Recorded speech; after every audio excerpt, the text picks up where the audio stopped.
malala mino kosa fantatrao fa olo-tina zay nresaka ka indro ary ambara raha le sendra tsisy anazy de taniko ary tato mailamailaka zatara fa mila mba manomany se fato alaina andefa mandray tahoravakatra sakory tsy miteny amaikabe fa misafidiana tsara fa mipokona komaky de le hita mba milama fa misy ko tsy vanina ary tena raha tsy fetsika raha fa mora mety indrama de tonga te ajany tadiavana fanefitra marina fanjara mihitsy le izy raha sendra mbola tsisy moazaky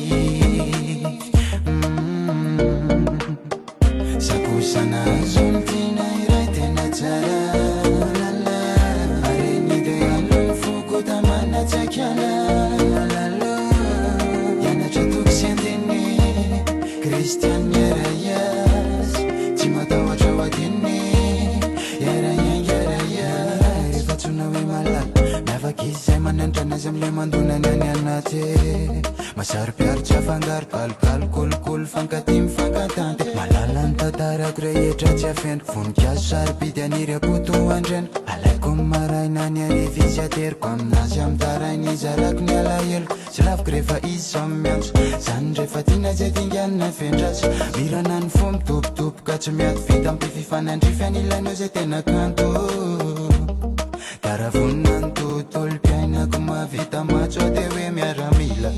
jery tokana malala baiko mifantoka tsara fenao tsy azo arila sakosana azony tina iray tena tsara lala areny de alony foko tamanatsakyala lalo ianatra toko sy andiny kristian yarayas tsy matahotra ho adiny yarayas ndrainy kaka hoe natiora atao miracle fa inary zany izy efa tsintsika efa ela lantolanto masolo temamy efa io zao ny tenany aminazy ny atsara princesse sansonanay tsara misaotranao zaray mafana